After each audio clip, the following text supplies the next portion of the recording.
nice. I grew up skiing, so I've sort of done it all my life. I used to really love it when I was probably like in middle school and in high school. And I still do love it. I just find that over the years I've run like colder and colder in general, and I hate being cold. So I don't love that part of skiing. But there is just something so serene and soul-filling about being outside for a whole day in the cold during the winter months in a cold weather climate. It's tough to find things to do outside, so it is a nice activity for that. Especially if you find yourself on a quiet trail without a lot of other people, and it's a sunny day, and you have trees looming overhead, and you can hear the crunching of the snow under your skis. There's something just so serene about that, and it's nice to be thankful for the opportunity to be able to enjoy nature in that way. So there's always those moments that make you remember why we ski and spend the whole day out in the cold. So it was nice. We got up there on Friday night and did dinner in, and a family member brought a beef stew, and I brought a salad and a loaf of sourdough bread. One of my hobbies and passions is baking. I do love to bake. I especially love baking breads because I think it's because of the amount of tactile sensation that goes into baking breads with the kneading.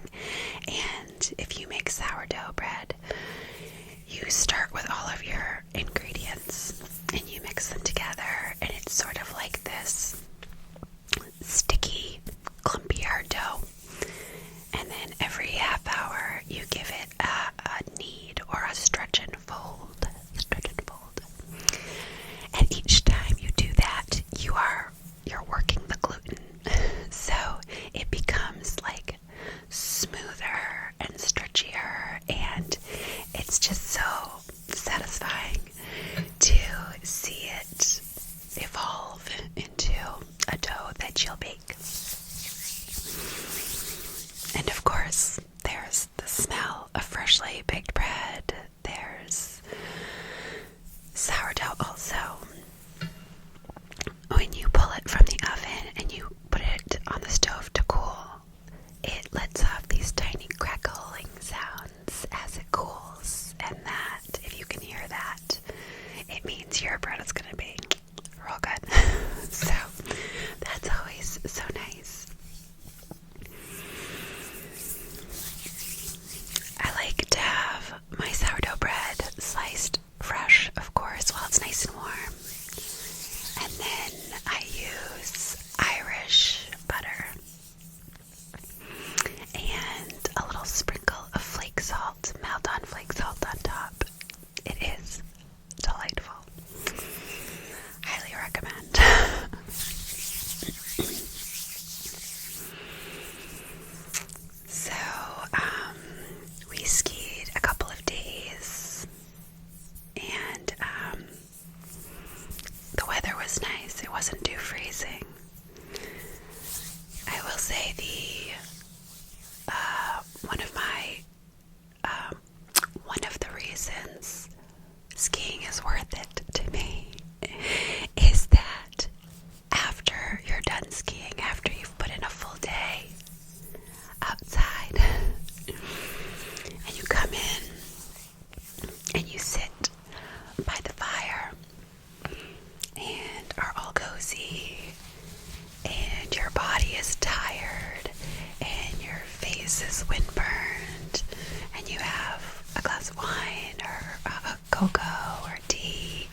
so that I could bake cookies that night or both evenings for us to enjoy.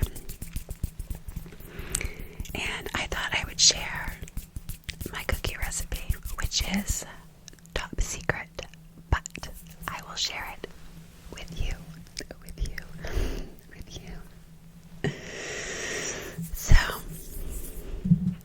I have it right here. Sorry, I just have to tap on this. If you were the one who requested no tapping, I'm doing my best, and I hope you're enjoying this. That's it for tapping, I promise, for today.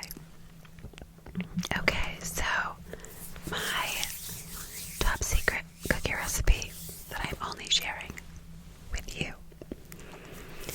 is, well, first I have to tell you, I don't know if I'd call it lazy or resourceful, but I like to dirty as many dishes as possible. So, what I do first is I take a big bowl and I put 3/4 of a cup of unsalted, softened butter. I take the butter out of the fridge the night before so it is nice and soft. And then I add to that 3/4 of a cup of brown sugar and 1/4 of a cup of granulated white sugar.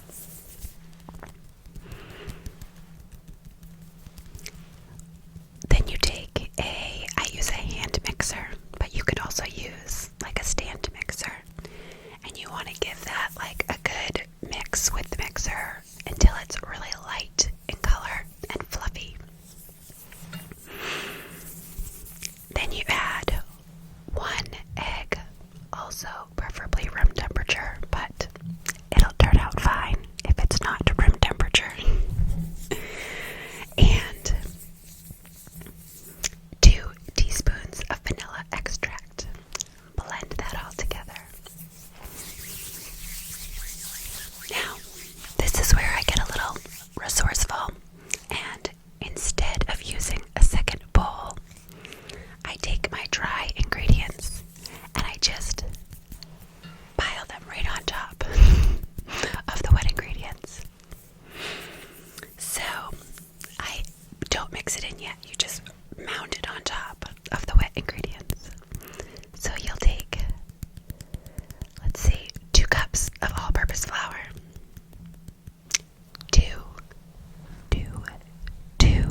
teaspoons of cornstarch. That's the secret ingredient. There's not always cornstarch in cookies. Oh, I didn't tell you these are chocolate chip cookies. Obviously, because those are the best cookies to have. So, you also add 1 teaspoon of baking soda and half a teaspoon of salt.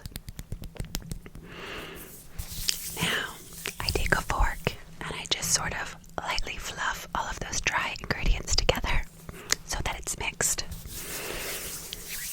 And then you are going to take the mixer again and blend that all together well until you have that perfect cookie dough consistency.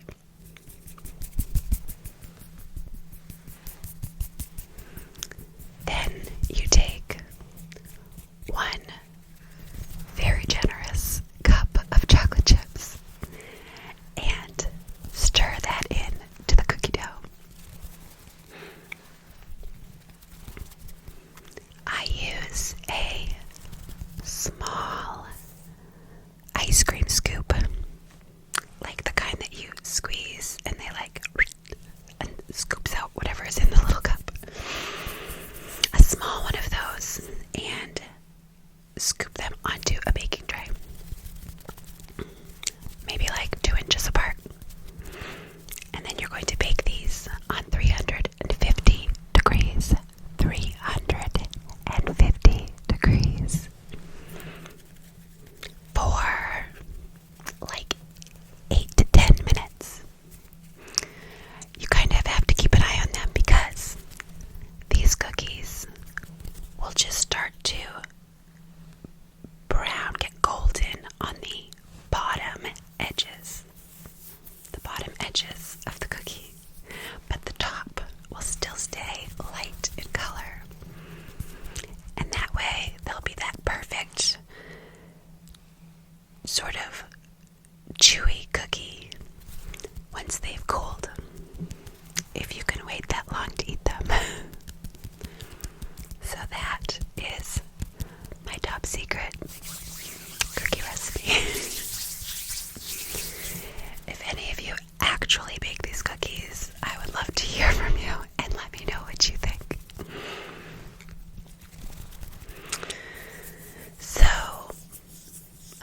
that's really all. Then we came home today